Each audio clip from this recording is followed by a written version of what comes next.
Hola, bienvenidas, bienvenidos una vez más a estas microcápsulas sobre introducción a la sociología. Hoy vamos a hablar de dos conceptos como son las utopías y las distopías, que son, como veréis, dos conceptos importantes para poder entender también la manera como se construyen modelos idealizados de futuro por lo que respecta a los sistemas sociales. Antes de entrar en materia, antes de entrar en lo que sería qué es una utopía, vamos a cuestionarnos qué es la realidad.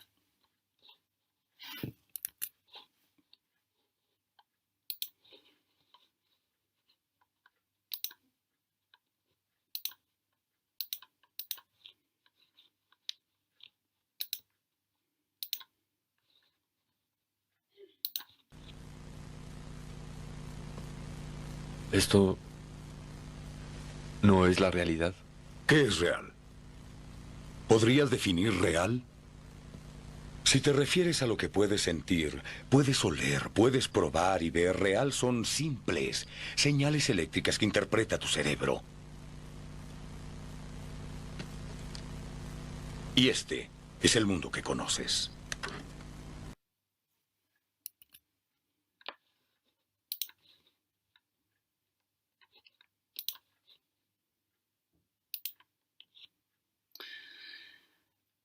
Cuando se habla de utopía, tenemos que remitirnos precisamente al significado que en griego remite ese tipo de palabra, este concepto.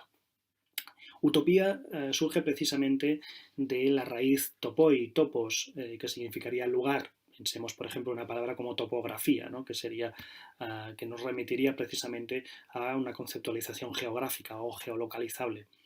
Bien, por utopía, utopoi, implicaría la negación del lugar, ¿no? Donde topo significaría lugar, como prefijo sería su propia negación. Pero lo que ocurre con utopía es que es un juego de palabras, no solamente nos remite a utopoi, ¿no? A ese no lugar, a ese lugar inexistente, ficticio, ideal, sino también a eutopoi, significando buen lugar, ¿no? Por buen lugar entenderíamos también ese lugar ideal, deseable, posible, dentro de lo asumible. Entonces, ¿con qué nos encontramos en cuanto al significado de utopía? Que en efecto se trata de un mundo posible, un mundo de ficción, un mundo irreal, idealizado, pero basado precisamente en premisas de lo posible, de lo probable, de lo real. Ejemplos de ellos vamos a encontrar a menudo tanto en el cine como en la literatura. Lo que vamos a hacer a continuación va a ser ver algunos ejemplos, también extraídos del cine principalmente, para poder entender diferentes modelos de utopía. El primero de ellos nos remite precisamente a esa tendencia conservadora, o lo que hemos querido definir como tal, que serían esas utopías, tanto en cine como en literatura, que lo que hacen es reivindicar un regreso al pasado, un regreso a un pasado totalmente idealizado, que tendría o anclaría sus raíces precisamente en lo más rural, en lo más natural, ¿no? En ese mundo posible más cercano a la naturaleza, más cercano a esa esencia primitiva del ser humano, en contraste con lo que sería la amenaza del progreso entendido como un exceso de tecnología que acabaría al final por cargarse el mundo natural, el mundo ecológico. ¿Qué ocurre con este tipo de utopías? Que en efecto, aunque se esté reivindicando esa vuelta a esos orígenes basándose en leyendas, en cuentos, en mitología del pasado, ¿no? Pero reinterpretado desde un futuro posible, lo que se está haciendo en realidad es también establecer un pensamiento más tradicionalista, más conservador, donde en efecto se estaría idealizando ese pasado posible. Ejemplo de ello serían estos breves segundos extraídos de la película Avatar para que nos hagamos un poquito la idea de esta tendencia más conservadora.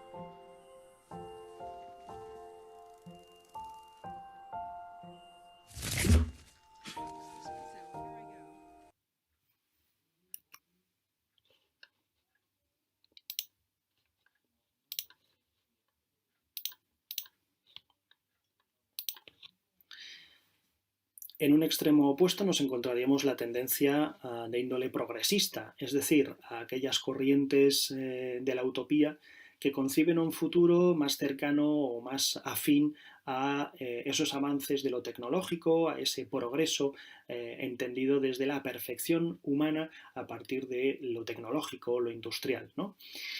Ocurre que en muchas ocasiones este tipo de utopías lo que hacen es jugar con la idea, la presunción de que genéticamente se puede conseguir también la perfección humana y estableciendo además un control férreo con lo que respecta a todos los modelos de vida posible. No se permitiría en este tipo de utopías una disidencia, una diferencia, una resistencia, ni en lo ideológico, ni en lo comportamental, ni mucho menos en la posibilidad de que entrara la probabilidad de irregularidades genéticas. Tal es el control férreo que se tiene sobre todos los modelos de vida posibles dentro de esta sociedad. Se suprimirían en efecto las diferencias sociales y biológicas, donde todo el mundo supuestamente sería exactamente igual y donde se impondrían de manera hegemónica unos valores universales compartidos por toda la sociedad. No habría, por tanto, ningún lugar para esa diferencia tanto en lo social como incluso en lo biológico. Ejemplo de ello sería la película Gattaca de Andrew Niccol, de la que hemos extraído un breve fragmento.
Similar a la tendencia que acabamos de ver, encontraríamos esa corriente más tecnológica dentro de lo que sería la concepción de nuevas utopías en el futuro.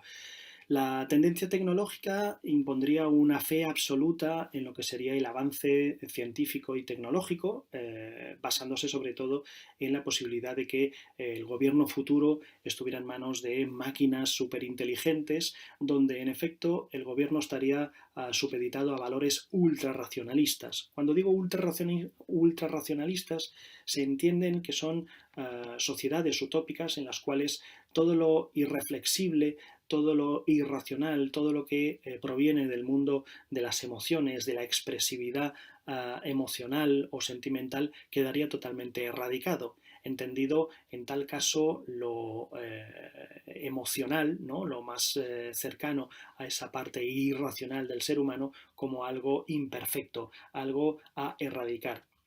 Ocurre, claro, que en estas utopías lo que se estaría estableciendo sería la imposición de unos valores tan ultrarracionalistas en los que en la sociedad todos los individuos obedecerían a unas leyes impuestas desde lo más cognitivo, desde lo más carente de la flexibilidad de las circunstancias para concebir esa sociedad ideal, ¿no? Esa sociedad utópica donde solamente vale esos principios artificiosos que poco tienen que ver con la parte más emocional del ser humano. De ahí esa fe ciega en las máquinas, en la tecnología, en el futuro. Paradigma de ello es la película 2001 y toda la filosofía que refleja respecto al control de nuestras vidas en manos de las máquinas, como vamos a ver en estos breves segundos.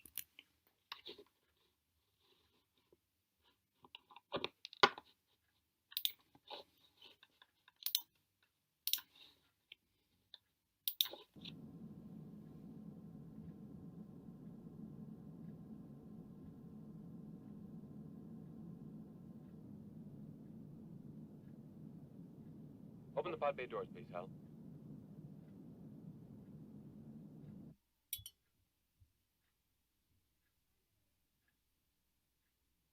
Open the pod bay doors, please, Hal.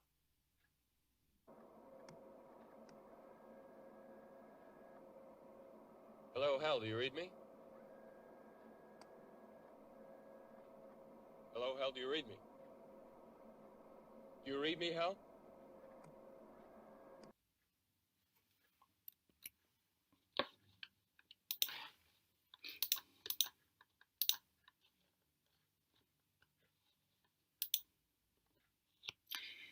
Si hasta ahora hemos visto ejemplos cinematográficos que nos hablan un poquito de lo que serían esos modelos de utopía en el futuro, conviene ahora hablar de lo que serían algunos ejemplos de las distopías. Si bien hemos visto que la utopía reflejaría ese mundo idealizado que supuestamente pretende una sociedad mejorada, ¿no? Mucho mejor que la presente, en el caso de las distopías lo que se nos ofrece es las consecuencias negativas que tendría la mala implementación de esos modelos sociales. Lo que estaríamos viendo tanto en esas películas como en esas novelas que nos hablan de las distopías son las imperfecciones de lo que supuestamente se creía inicialmente que iba a ser un mundo mejor. Es decir, como si detrás de toda realidad oscura hubiera la mínima esperanza de que en alguna ocasión pudiera haber oculto un mundo mejor, ¿no? Una esperanza por un futuro mejor que quizá no llega nunca, ¿no? Que siempre acaba al final por ensombrecer la realidad, ese ideal que nunca se llega a conquistar del todo. Metáfora de ello serían estos breves segundos de la película Dark City para darnos cuenta de cómo sería intentar salir de una realidad gris para intentar alcanzar un mundo utópico, pero que pese a todo siempre acaba chocando con esa parte distópica del futuro.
Cuando hablamos de distopías, lo más habitual es llegar a pensar en ese tipo de películas o novelas que nos hablan de un mundo postapocalíptico, de un futuro presumible que podría haber surgido a partir de un momento de crisis mundial, ¿no? Ya sea, por ejemplo, por causas atómicas, por la sequía absoluta del agua, por algún cataclismo ambiental, ¿no? ¿Qué ocurriría si la sociedad volviera de nuevo a esos orígenes más primitivos en los cuales hubiera la necesidad de crear nuevas sociedades establecidas a partir de la tiranía de un líder que pudiera repartir o gestionar los recursos básicos para la vida, como sería, por ejemplo, el petróleo o el agua o la comida, ¿no?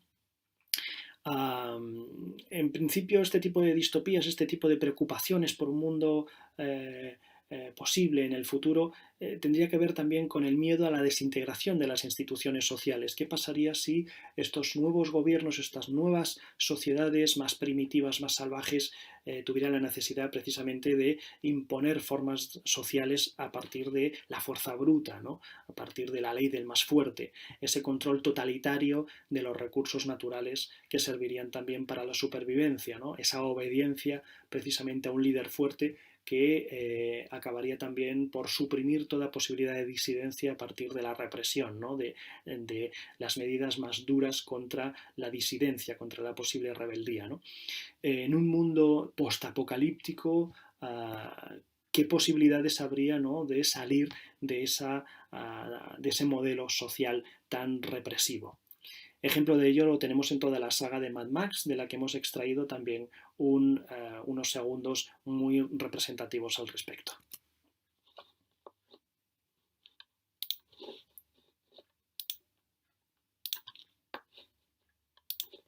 I am your Redeemer! It is by my hand you will rise from the ashes of this world!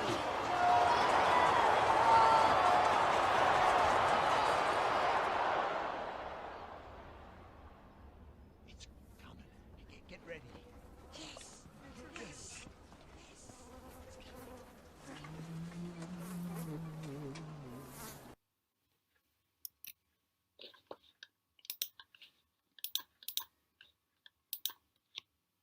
Aterrador, ¿verdad?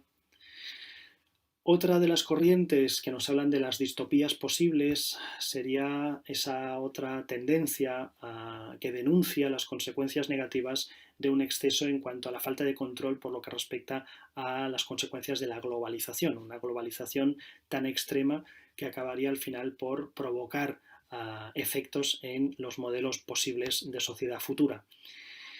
¿Qué ocurriría cuando en una sociedad aparecieran muchísimas culturas que chocarían entre sí, que acabarían también por provocar una cierta amalgama donde las identidades, donde los límites fronterizos entre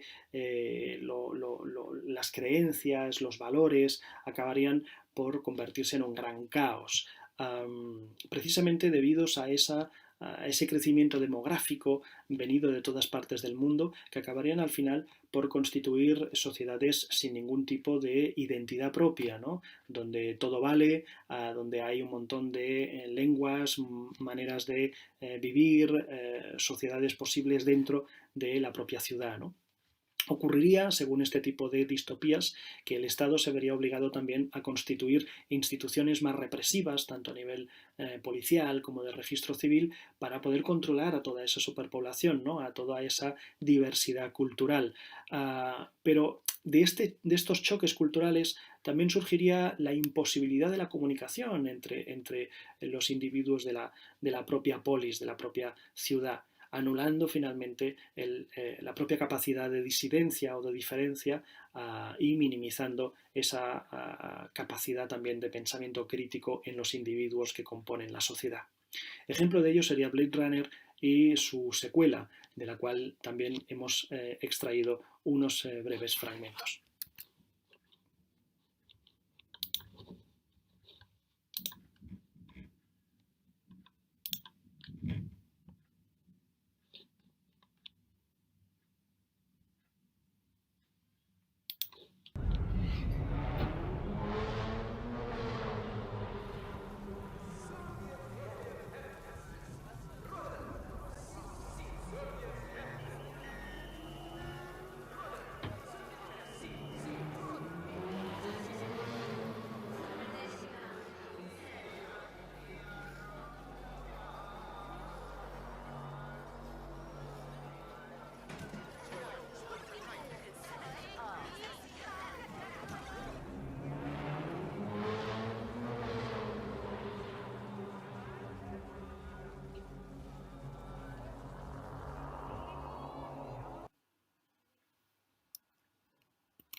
Si hasta ahora nos habíamos centrado en ejemplos extraídos del ámbito cinematográfico, ahora sería interesante pasar a comentar, a analizar dos obras fundamentales de la literatura del siglo XX que nos hablan precisamente de esta construcción de mundos utópicos que finalmente resultan ser distópicos.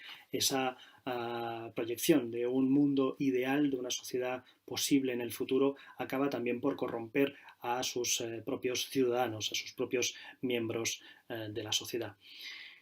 Estos dos ejemplos escogidos son fundamentalmente Un mundo feliz de Aldous Huxley, publicado a inicios de la década de los 30 del siglo pasado, y 1984, la famosa novela de George Orwell, publicada a finales de la década siguiente.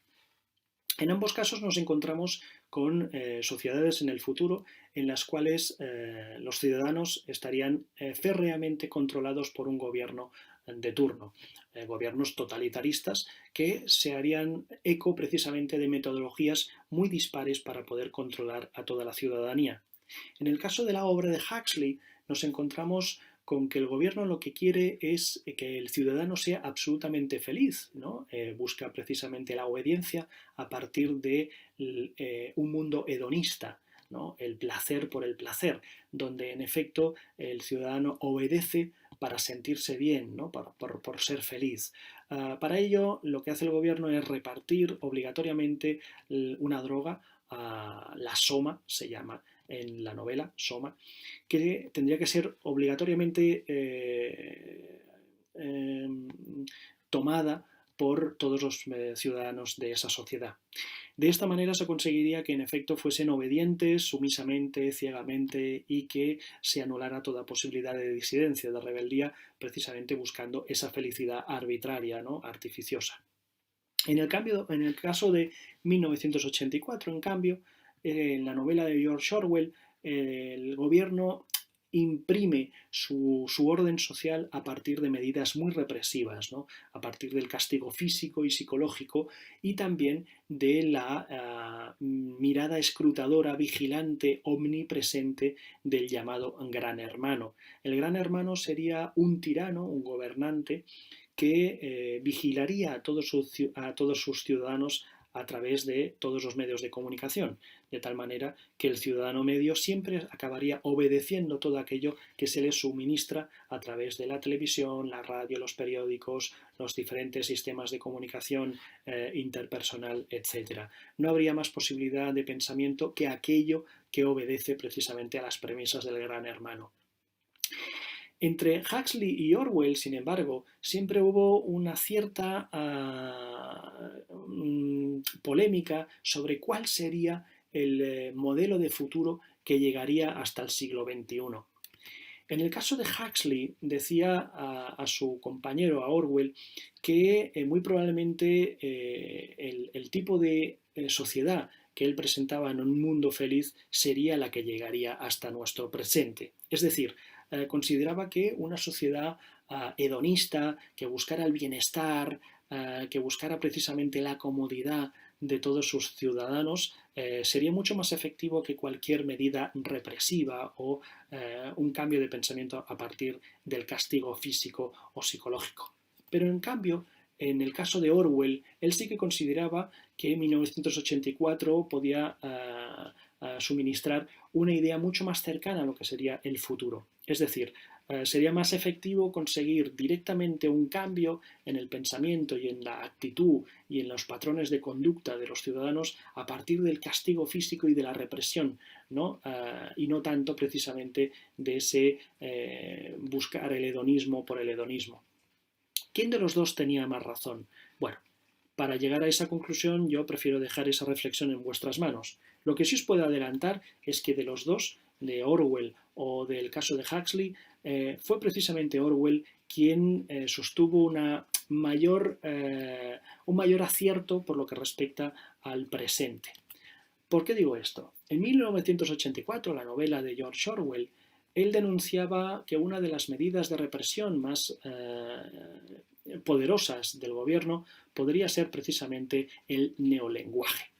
Por neolenguaje, Orwell se refería precisamente a esa reducción hasta la mínima expresión de todo lo que pudieran ser ideas, palabras, maneras de expresarse, de reflejar aquello que pasará por la mente o por las emociones de las personas. De tal manera que, reduciendo al mínimo esa capacidad de expresión, se conseguiría también minimizar toda posibilidad de matiz, de flexibilidad en nuestro pensamiento. Es decir, se acabaría al final por resecar la posibilidad de un pensamiento crítico.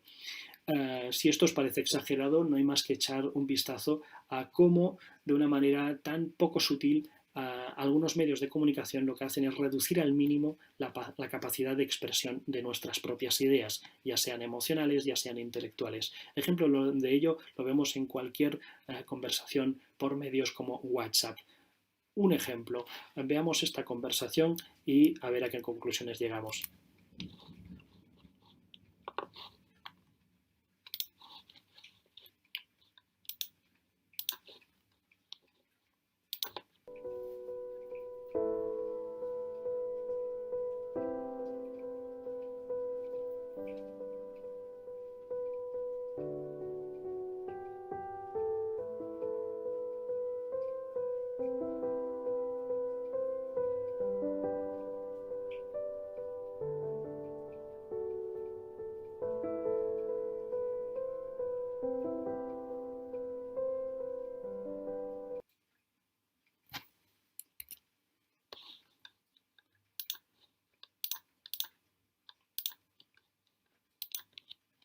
Ya veis, cuando la anarquía llega hasta la ortografía o incluso un emoticono puede resumir todo lo que nos pasa por el corazón o por la mente, creo que la cosa está muy discutible, ¿verdad? Por lo que respecta a nuestra propia posibilidad de reflexionar críticamente sobre lo que nos pasa.